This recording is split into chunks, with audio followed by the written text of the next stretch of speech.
What's up everyone? It's me, it's Jinsula. Hope you're having a good day, and welcome to another Pokemon GO deep dive video. Today we're going to take a close look at each of the 4 Swords of Justice legendary Pokemon.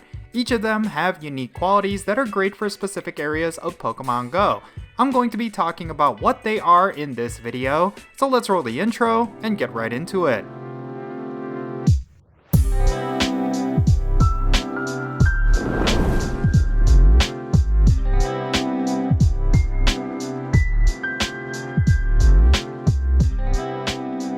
Alright, let's talk about the Swords of Justice. So, these 4 legendary Pokemon are currently the focus of Pokemon GO this month, and each of them have certain strengths and weaknesses that make them really good for different aspects of Pokemon GO.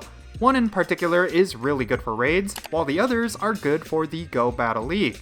The Swords of Justice consists of Terrakion, Cobalion, Virizion, and Keldeo. The latter is going to be making its debut this month through a special research, but the other 3 have been in the game for a while through 5-star raids. So let's first go over Terrakion, which is the only one out of the 4 that is really good for raid battles. This Pokemon is a rock and fighting type. It has weaknesses to fairy, fighting, grass, ground, psychic, steel, and water type attacks. It resists bug, dark, fire, normal, poison, and rock type attacks.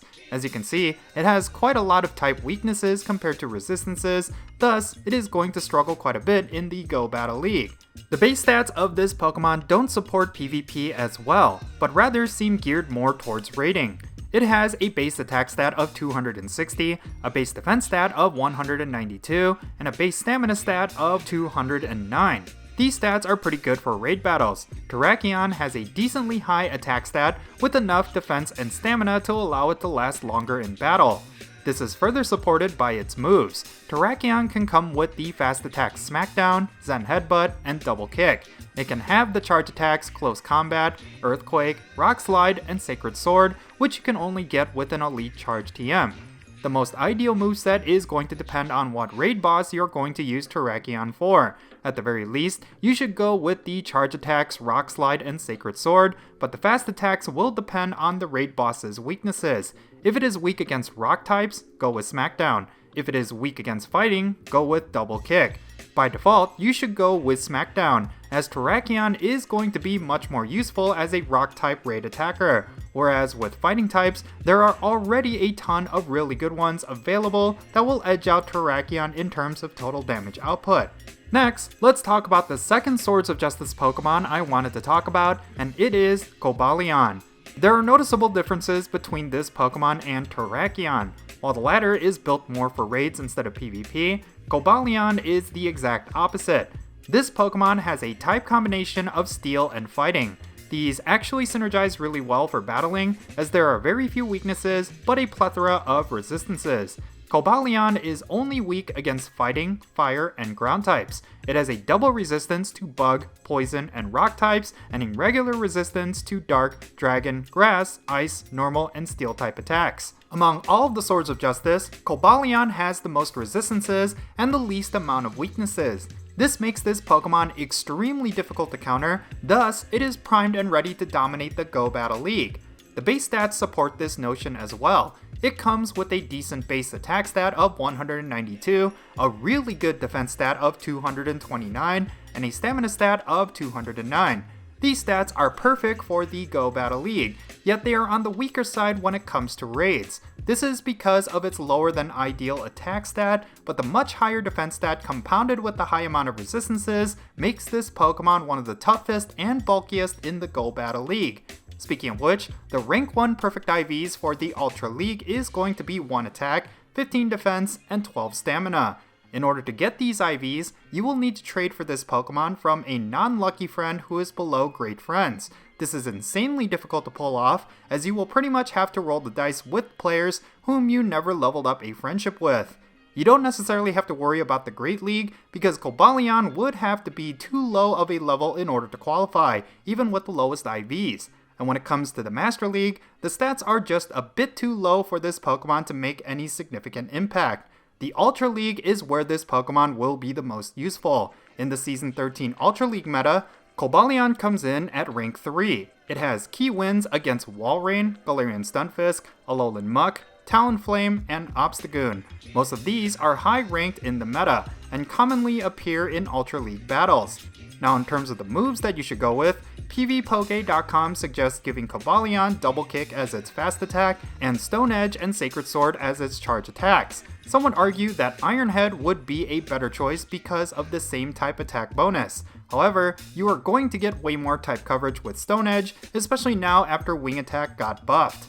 There are a ton of upsides to using this Pokemon in the Ultra League. It is incredibly bulky thanks to its high number of type resistances and high defense. It is one of the most versatile Pokemon you can use, and it has surprisingly a lot of offensive power as well.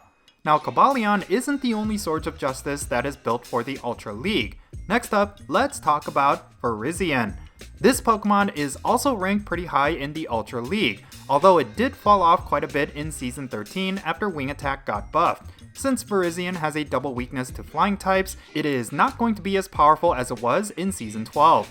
It has the type combination of Grass and Fighting. As I mentioned, it has a double weakness to flying type attacks, and regular weaknesses to Fairy, Fire, Ice, Poison, and Psychic type attacks. It does, however, have a good amount of resistances. Virizion is resistant to Dark, Electric, Grass, Ground, Rock, and Water type attacks. The base stats for this Pokemon are identical to Cobalion, which means it is not going to be reliable for raid battles. However, it is still going to be decent for the Ultra League, so long as you cover it with good anti-flying Pokemon. The ideal moves you will want on Virizion is Double Kick for its fast attack, and Leaf Blade and Sacred Sword for its charge attacks. As you can already tell, this makes it really similar to Cobalion, except Leaf Blade is certainly going to be more spammable compared to Stone Edge. This is also going to give you key wins against Pokemon like Swampert, which is one of the most common Ultra League Pokemon, even though it is ranked lower in the meta. You can think of Virizion as kind of like the little brother to Cobalion. While it may have lost a lot of its significance recently, it is still a very good pick for the Ultra League. So yeah, now that we've covered all of the Swords of Justice Pokemon that have already been released, let's finally talk about the one we are about to get during the Mythical Wishes season. The fourth and final Swords of Justice Pokemon that I'm going to be talking about is none other than the mythical Pokemon Keldeo. As of the time that I'm making this video, Keldeo's final stats and moves have not been confirmed by Niantic. However, I'm going to go off the most recent data mined info of this Pokemon as was reported by Pokeminers.com. Keldeo is a water and fighting type Pokemon. It has weaknesses to electric, fairy, flying, grass, and psychic type attacks, and resistances to bug, dark, fire, ice, rock, steel, and water type attacks. The base stats of Keldeo are currently the exact same as Terrakion, which means it will likely be more relevant in raids over PvP. But considering that this is a mythical Pokemon, and it is quite different from the other three Swords of Justice within the lore, there is a strong possibility that it will get different stats once it's released. At the very least, it will have different stats with its alternate Resolute form. Now in terms of Keldeo's move pool, it is not something all too exciting.